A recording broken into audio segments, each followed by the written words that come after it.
Welcome to another episode of Make Mental Health Matter. On Wednesdays, our theme is Warrior Wednesdays.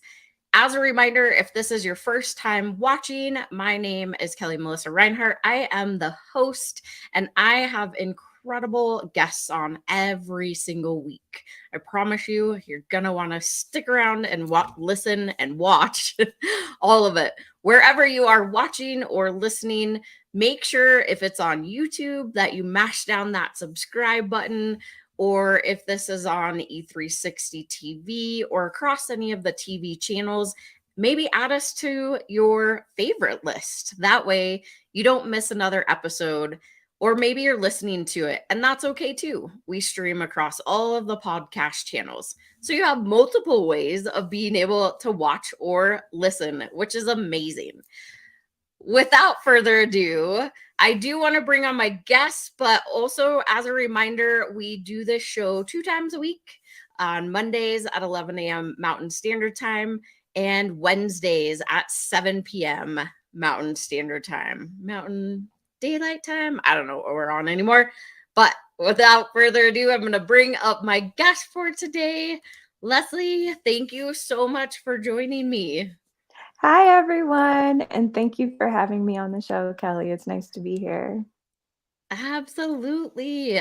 So tell the audience a little bit about yourself. Yes, so my name is Leslie Rodgers Berry. I am a marketing consultant and strategist based in Chicago, Illinois. I'm also a motivational speaker, giving talks about my own personal journey that dealt with a lot of depression and suicide. I'm a suicide survivor, so I just give people hope that you actually can get to the other side of it. You don't actually have to stay in the muck and the sadness. There can be hope. So that's me. Awesome.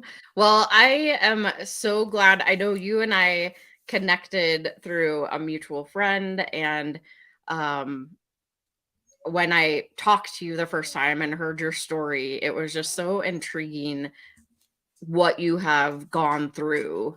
And I know you just shared that you're a suicide survivor, or suicide attempt survivor, I guess is Mhm. the best way to put it. Would Yeah. you share a little bit more about that? Yeah, definitely. So back in 2017, I was severely depressed. I was eventually classified as having massive depression. And so my depression was situational. It wasn't medication needed or anything like that. It was just a lot of things that had gone on in my life, had compounded, and I didn't actually get help for it.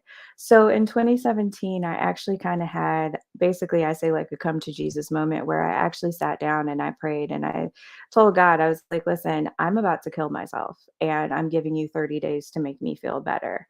And I planned out my whole suicide. I was writing the notes, I knew exactly everything I was doing.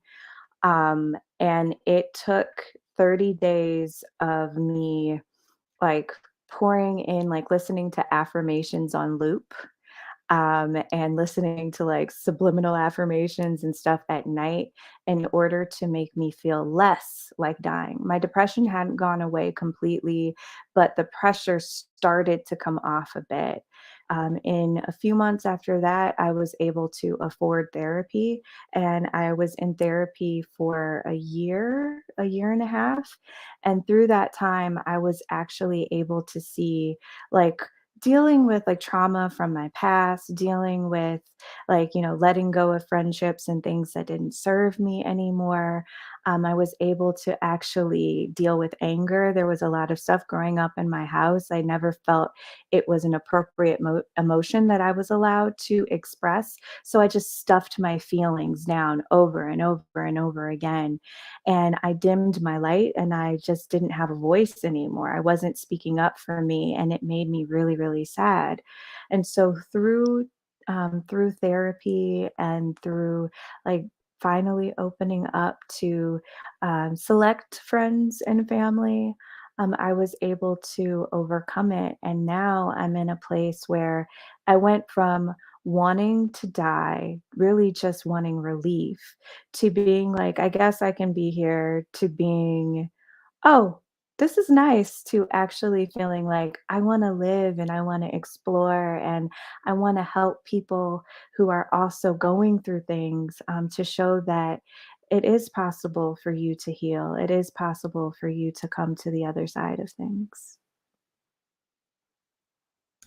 That is amazing. Thank you for sharing all of that journey. And I think that's an important message for people to hear is you can, although you may be in this really dark place that you are planning out your suicide, like you were talking about, and then listening to those affirmations over and over and over and Yeah, going to therapy and doing all the things because you asked for help and you were able to move through these feelings. But that hope piece, I think that yeah, you are right on, is that we need that hope in our life.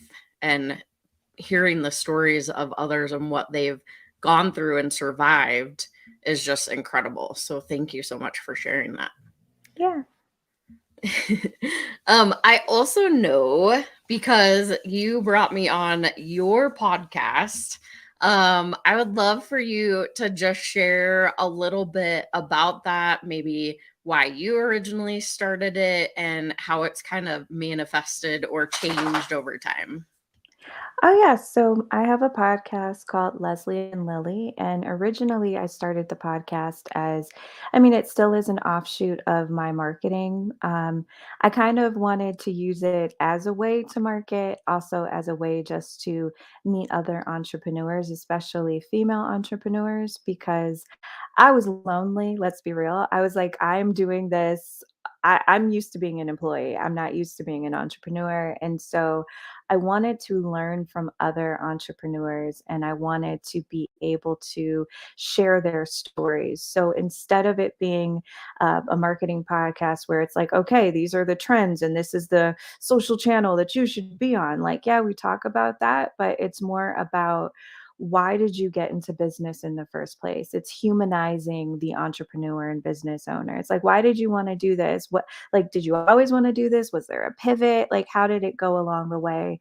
Share like the good, the great, the bad, the ugly, the ups and downs of being a business owner so that other people can learn from you and they also can just feel like they're not alone. Because I feel like a lot of us, whether it is in business or in life, when we're going through something, we feel like we're the only one. Like logically, we know that other people have been through similar situations, but when you're in it, it's hard. And it's just like, how am I supposed to make this work? So I created the Leslie and Lily podcast mainly for that, just so that you can know that you're not alone and you can also learn the tips and tricks from other business owners to help make your business grow, as well as learn, marketing things. But it's really kind of about storytelling, really. Nice. Well, and I know, I mean, like you said, it was, hey, I want to meet people and I'm feeling really alone. So this is a way to connect. And Mhm. it evolved into just amazingness is the word that's coming to my head. But I think that's a good point too, is looking at the entrepreneur side of things, because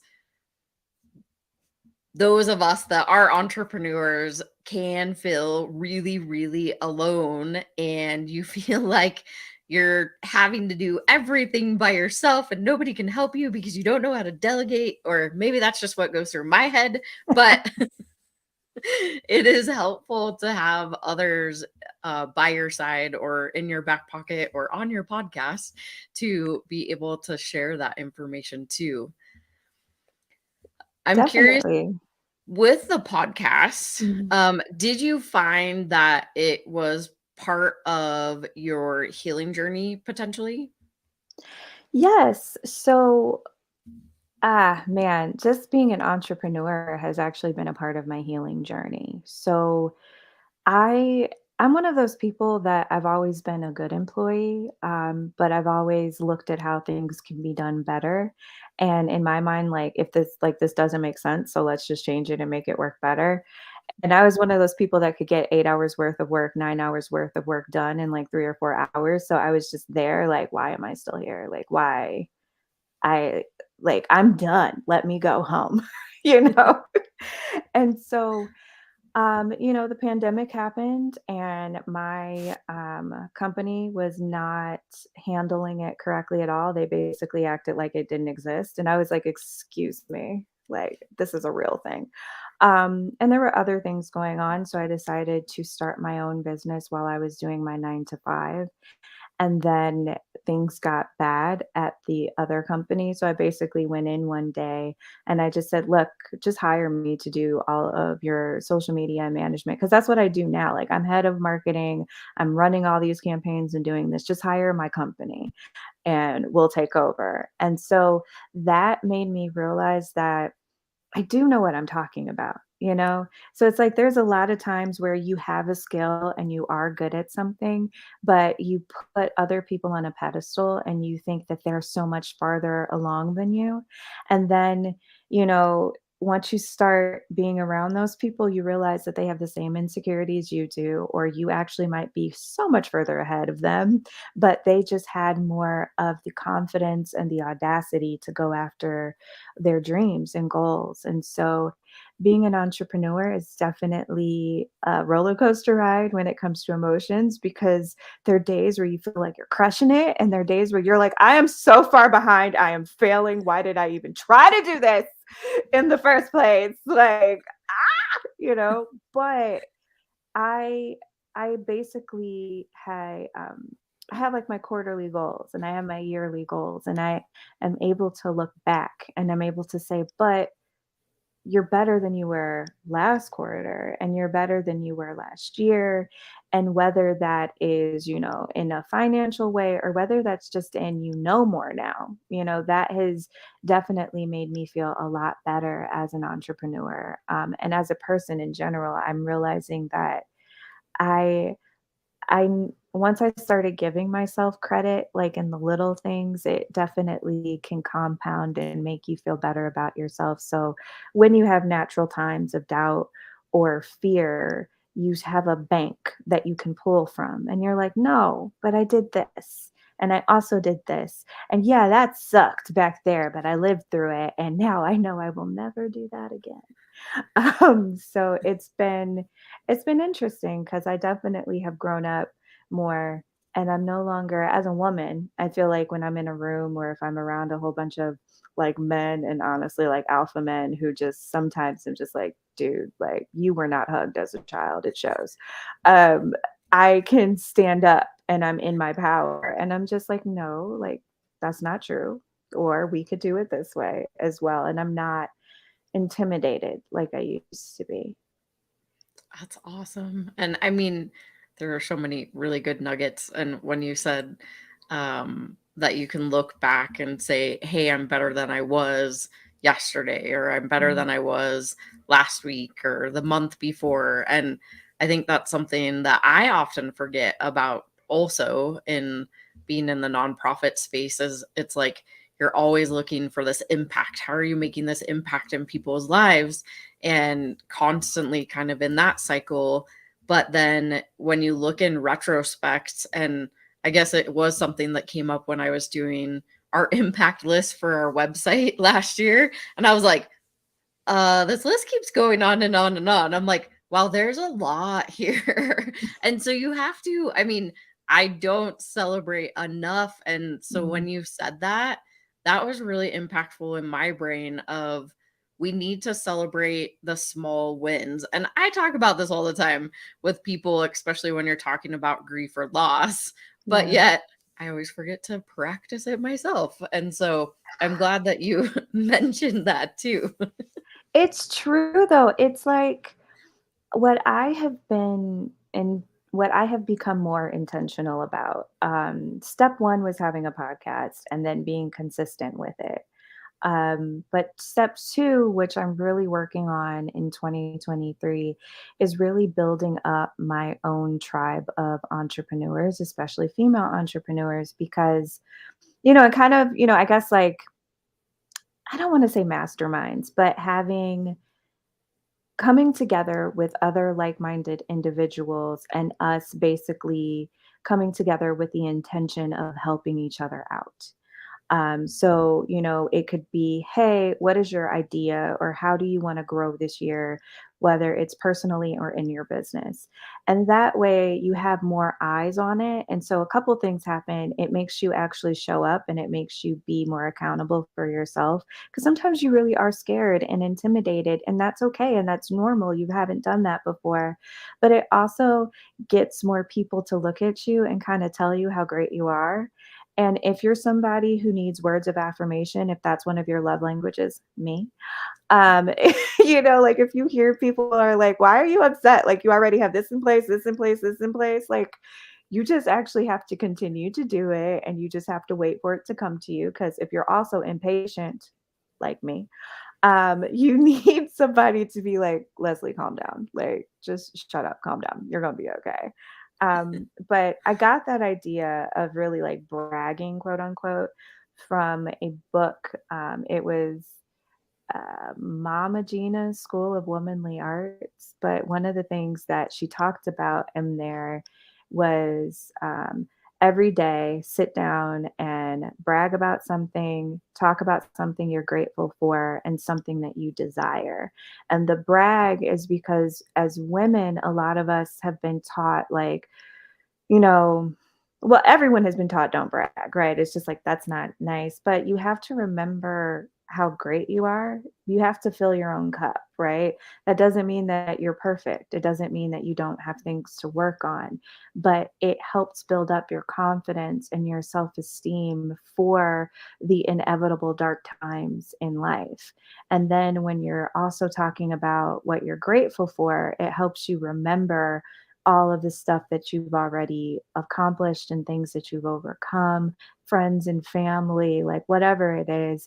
And then you can also look towards the future of, and I want to accomplish this. This is what I'm looking forward to. This is my desire. So when you put all three of those together, it really helps. And I wish I could say that I do that every single day. I don't.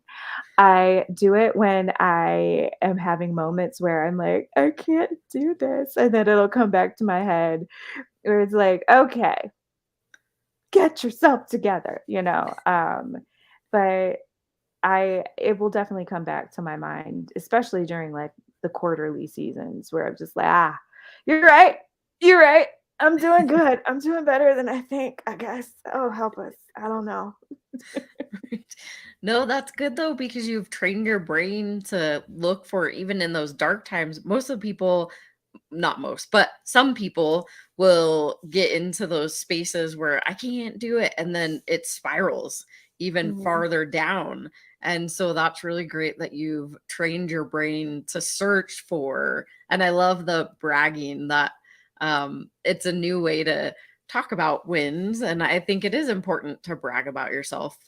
Another thing that you had said earlier that I loved was you talked about not putting people on pedestals. And my last guest, or a few weeks ago, my guest and I, we were kind of similar, talking about similar things. And I had mentioned that one of my mentors, she said, everybody poops. And so that's the one thing that stuck with me, is that you don't have to put people on the pedestal.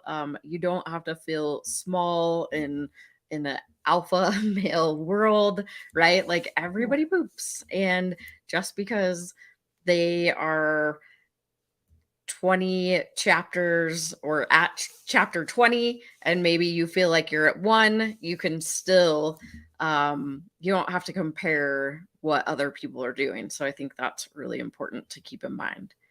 Yeah, What and um also allow yourself to feel the emotions that you feel.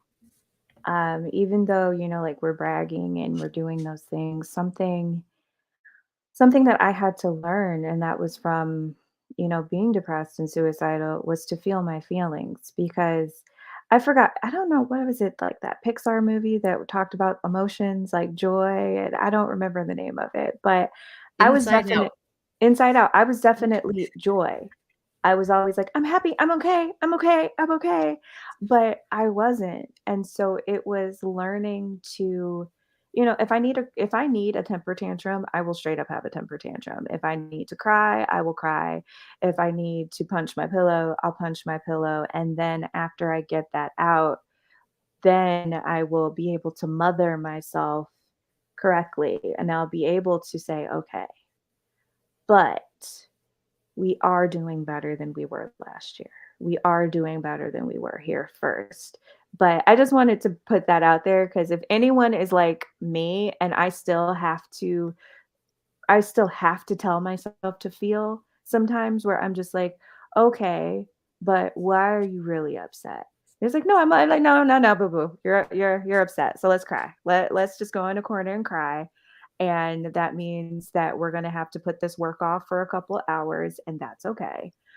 In order to be more productive. And then I'm able to go into I did this and this is okay. And this is what I'm looking forward to as well. Yeah, that's so amazing. So what I would love to do, we're gonna go for a quick short commercial break, and then I do want to talk more about what you were just bringing up, are like those tools that we already have and how we can start really feeling into our emotions if maybe we're somebody who struggles. So we'll be right back after this quick little commercial.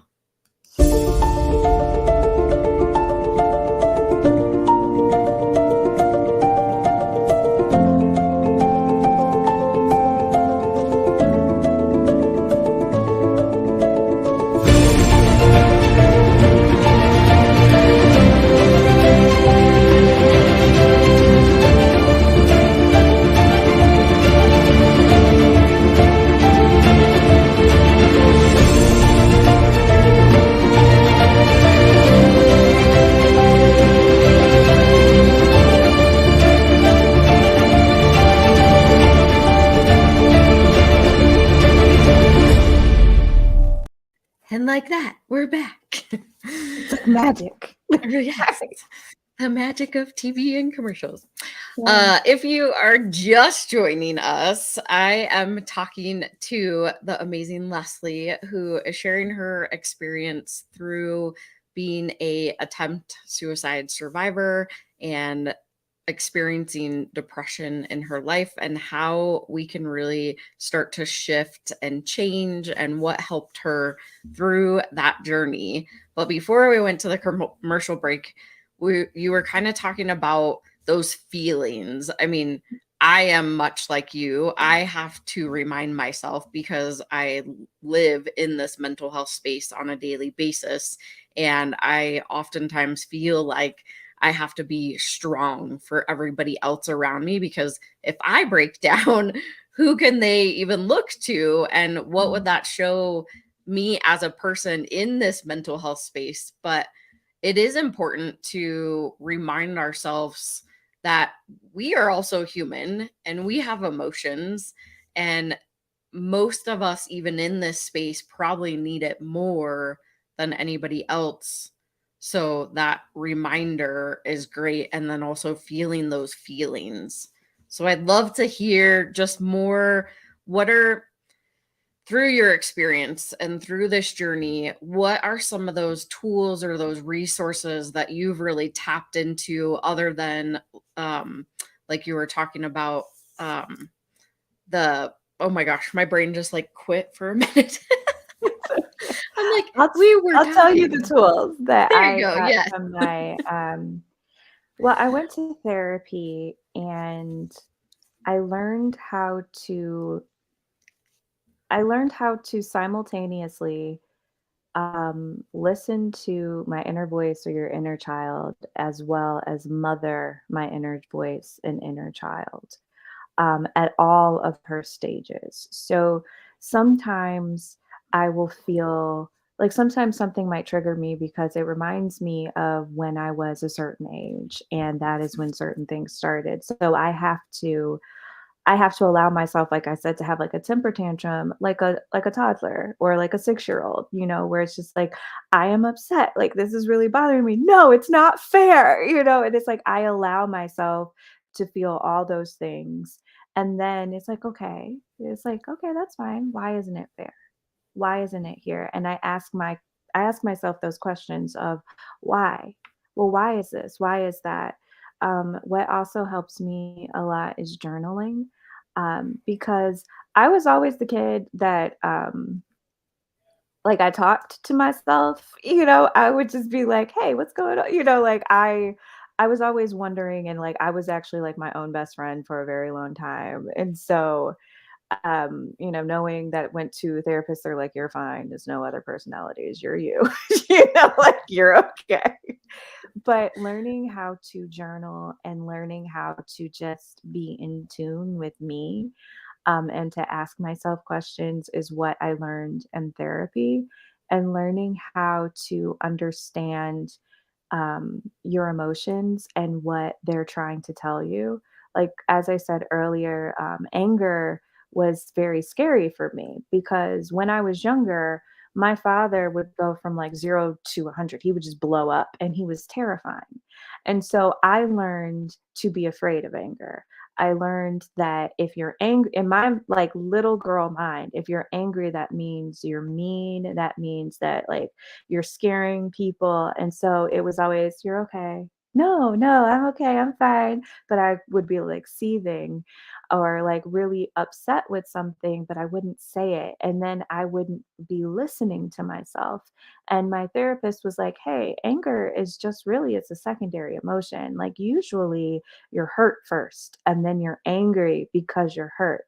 So anger is your friend. Anger is the one that's helping you say, hey, this isn't right." Like they're like the strong emotion that's like, hey, something is wrong here. And they're alerting you to a problem. So if you're angry, now you know there's something wrong and now you can deal with it. Now you don't have to push it away. It doesn't have to be like a raging beast or anything. And it doesn't have to be something that you suffocate. And so allowing myself to just feel my feelings, allowing myself to write them down, because I learned that it's a different part of the brain and it's a different part of your emotions that you access when you're speaking compared to when you're writing things down and you're journaling. And so sometimes you're able to get more to come up like from your subconscious and things when you're actually just writing it out because you're using a different part of your brain. And then the other tool that I use a lot of, and I still use a lot, and this is what saved my life the first time, was affirmations and just having them play in the background on a loop, even if I'm not like fully paying attention to them, because I'm working, but I still have, like, "You are good enough. I believe in you, believe in yourself," or whatever affirmations I'm listening for the day that gets into your subconscious. And listening to that first thing in the morning or right before I go to sleep, it's like I'm ruminating on it as I'm sleeping and I wake up feeling a lot better. And so these are things that I still do now. I started that in 2017 and now it's 2023. And these are things that help me, stay happy and healthy. These are things that help me remember to open up to people around me. I mean, I'm married now. I got married in 2019, and these are tools that help me in my marriage, and they help me so that I let people in because, you know, for 30 something years before that, I taught myself to close down, shut down, put up walls over here, that's danger over there. And so there's still behaviors that are second nature to me, that with these tools I'm slowly building like new bridges and I'm building new things in order to make a new normal for myself. And you still have times, where you have your triggers or your things where you're like, "I want to go back here." And it's like, "No, no, no, no, we don't have to run." Okay, why do you want to run? What's going on? Okay, it made you think of that, but this is a new situation. This isn't that, but let's be careful. Like, you want to be watchful? Cool. We'll be watchful to see if this is like the past or if this is just a memory of the past. So those things help me a lot. That's amazing. And I mean, now that you said Inside Out and we were kind of talking about as you were talking, I'm like thinking of the characters even in that movie because it is very much how do we get in tune with our feelings and the things that are coming out, and it is or can be something else that's not even related potentially. It could also be just part of those kind of steps like you were talking. And affirmations was the word that I couldn't remember before, but affirmations can be really powerful, and they can work in your unconscious mind as you're sleeping. Like you said, you could have them in the back of your head. And I know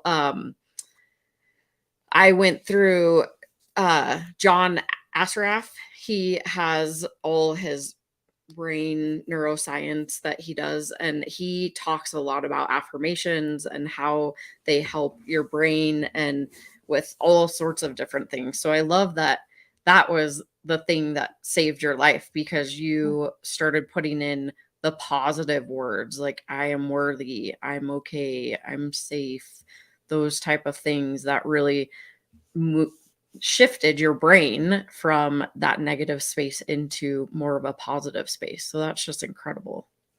Yeah. Um, so I know with all of these tools and things, of course, as I I mentioned most of the time on our show, is that the whole point of this is to really connect with the stories of those that have been through the experience and bring in different tools and resources that you can use to move into that hope piece. What would you say to somebody that is really, really struggling right now, that literally is probably saying back to us, like, you ladies have no idea what the heck you're talking about, and none of this is going to work for me? What would you maybe possibly say to that person? I would say that your pain is valid, and I don't know what you've gone through. You're right. I haven't lived through your shoes or walked in your shoes. But that doesn't mean that you have to stay in the pain. There is a way out of it. And whether that is like getting around somebody maybe who is a therapist that is not a friend or family member, which can be difficult because maybe some people have tried to go to therapy before and they did not like their therapist. And honestly, finding a right therapist is kind of like dating. It is true. I'm sorry, but it is. Um, if it's possible not to give up hope, I would start with affirmations. I would start there. You have a lot of things on YouTube that are free that will start putting in positivity because you right now can't do it yourself, right? You can't believe it.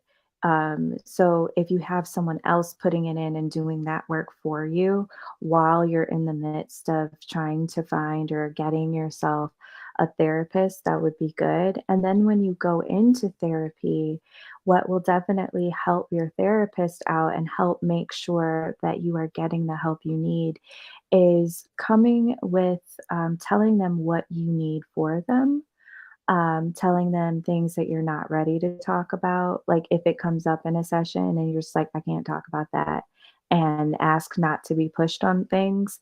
I asked my therapist for homework because I knew that I was the type of person that I needed to, I'm an internal processor. So you can ask me something and then it might take me a couple hours or like the next day, and then I have the right answer for you. But in that moment, it just feels like too much is coming at you. So if her giving me homework, her giving me journal prompts, her giving me like different things to read really helped my journey. So if you are going to therapy, going in, knowing what you want to talk about, as well as asking for certain things from your therapist, will make it a much better experience for you because they really are trying to help you. And if that means that you might have to like look for one or two more while you find one you're like, I don't like it, like if you're doing your own research where it's like EFT therapy or other things like that, but just go in with questions for them. Go in asking for what you need. But in the beginning, I definitely would say start with affirmations because your most people, even if they feel like they don't need it, they need it. And it will help relieve pressure, and it will help you get to a place where maybe deep within your subconscious, you didn't even realize you were holding on to something that someone said about you. And that has now, you've now made that a personality trait. And you didn't realize that you did that. But now you're combating it with good words that are coming into your system and helping to rewire your brain. I love that. And I mean, affirmations were not a thing until I got a little bit older in Mm. life, but I do remember writing in a journal, not sure how or when I got it, but it was like, "You are beautiful, you are strong, you are," it was like this whole long thing, and I happened to find it when I got older, and I was like, "Wow." I mean, it's cool that I started kind of back in the day, but journaling, of course, was one of those things that you write and write and write, and then you go back and read them and you're like, man, but I'm like, I'm surprised I survived during that time, right? Talk So about it. right, I hear you there. But I love also the affirmations like that. Honestly, has not been any of my guests that have come on in the past, in literally over a year and a half, 2 years, have talked about affirmations in such a powerful way.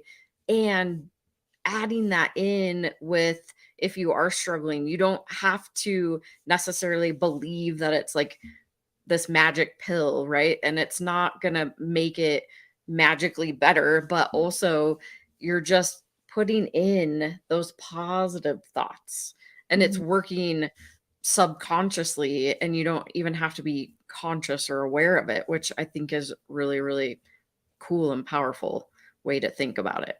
Yeah, because when I first started doing it, I wasn't like, when I did my ultimatum, I was not in any way expecting to be like completely better or healed within 30 days. I was like, yeah, right. Okay. And so for me, it was more, I wasn't at that point, I wasn't looking to be completely better. I was just looking to feel a bit better because I'm like, everything is so heavy that if it does not change, I will not be here. And so affirmations is what took off some of the pressure. And so, and continuing to listen to it. And there were days that I did not want to. At one point, I felt like a part of me was, like, truly pushing them away, whereas, like, Mhm. "No, I don't wanna do this anymore," and I made myself, I was like, "I don't care, we're doing this," and I don't even know where that came from because I was super, I guess maybe it was just, like, your instinctual thing to live, like, you end up trying to fight for your life even if you wanna take it, it's a weird thing, but that was stronger. My survival instinct kicked in, and it was like, if you do not do this, you will die. Like, it was just like, you got to try. Like, okay, we said this time, if you don't feel a little better by this time, then okay. That's what I told myself, but I did feel better, and it felt like, oh, okay, well, I guess I can live at least one more day. Mhm.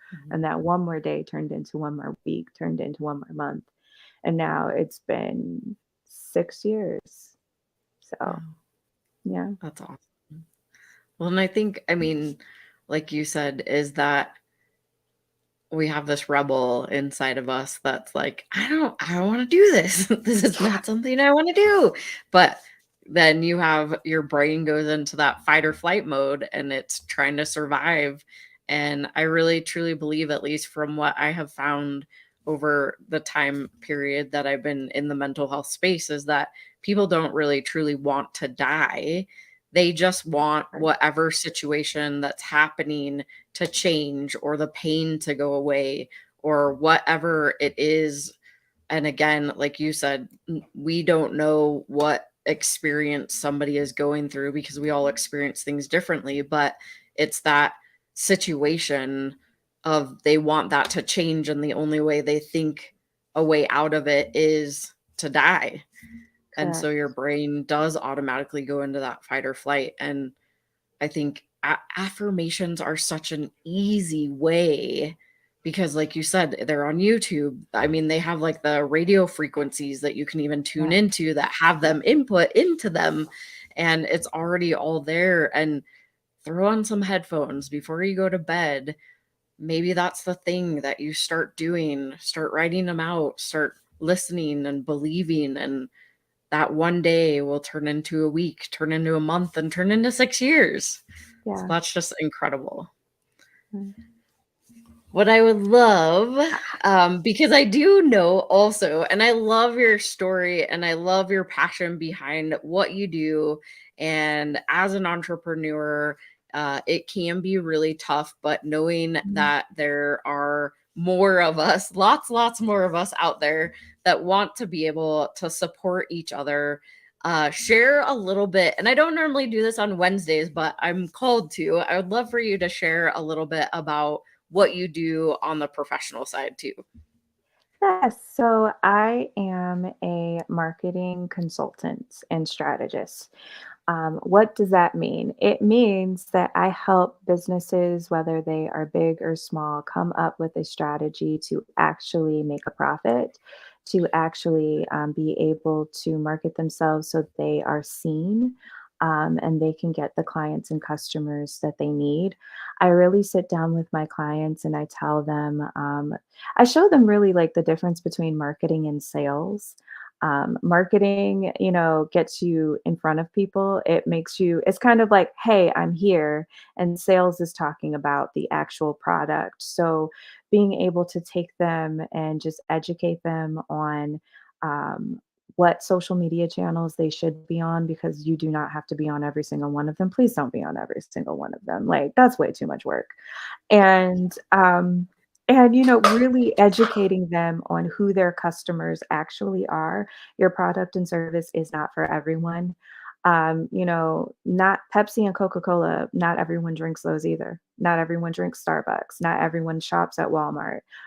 So even though you have these companies that like McDonald's that are everywhere, not everybody partakes in them. So you also have to think about that with your business. And I help you get extremely clear on who you are as a business owner, who you are individually. Are you introverted? Are you extroverted? That helps when it comes to coming up with strategy. Who you are, who your customers are, and help come up with a game plan for you so that you attract your tribe. You get your super fans, you get people who truly like your products and your services. And that just helps me because it's like, I'm educating you, but I really want you to thrive and survive. And I want you to have like the best business that you possibly can have. And I also help my clients get clear on, is this a forever business for you? Or is this I want to have this for 5 years. I want to have this for 2 years or 10 years. And then I want to be able to have another one, because a lot of people are actually serial entrepreneurs. So it's like, oh, if you know there's an end date, then it makes it a lot easier as well. It's like, oh, we'll do this for this amount of time. This is what we're going to do. Here are our profits, and then we'll put it into this one. So, just having a best friend, honestly, there who's just like, listen, boo, don't do that, do this. Like that, That's awesome. that No, I helps think a lot. that's so important. I never actually thought, I mean, I know a lot of people do one business, then they feed into another business. But I guess when I started my nonprofit, that wasn't a thing that I ever thought about. But I do consider myself a serial entrepreneur. I probably tried all the MLMs in the world. Mhm. Oh, But I know. I, yeah, right.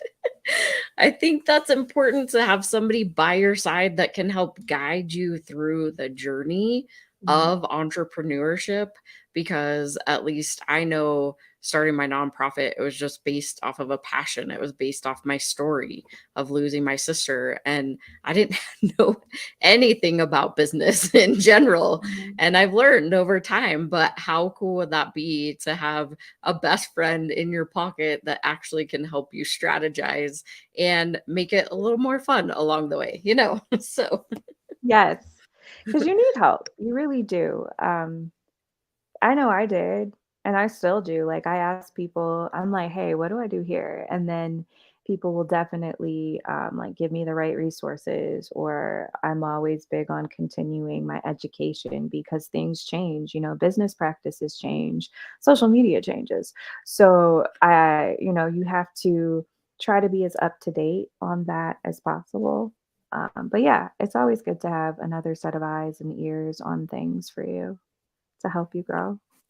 Absolutely. So I'm wondering, is there any other things that you want to share or offer up to the audience? Sure.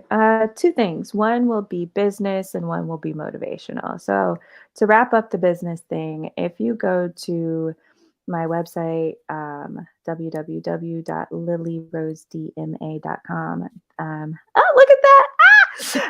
I have a marketing program. It's one of the tabs. You just click marketing program. And so if you want to do a self-study course, I have that as well. And that goes into like everything I talked about. So like your unique selling point. I do a lot of sales marketing. I break it down. I talk about generational marketing a lot.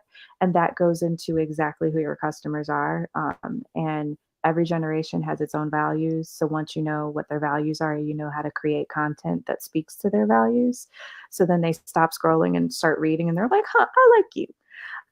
So my program is there. And if you sign up for my newsletter, which is a pop-up, I'm currently having a coupon for that is actually in like the next week or two will not be there. So I would do that now because it's like half off because I like you. Um, and then motivational wise, I'm not going to cry. I promise. I'm trying not to. But here's the thing. As I said earlier, to anybody who is listening, your pain is valid. And, but I don't want you to stay there. I don't want you to stay there. It becomes comfortable. And my hope and my desire is that you get to the other side of it. If no one has told you today or in your life, you are needed, you are wanted, you are loved. You are you should be deeply proud of yourself that you've made it this far. And to anybody who has lost somebody to suicide, it wasn't because they didn't love you. It wasn't because you weren't enough. As we have discussed earlier, it isn't even really because they wanted to die. It was because they wanted a situation to change and it couldn't and it didn't. And maybe they didn't know or have the verbiage to ask for the help that they needed. But it wasn't about you.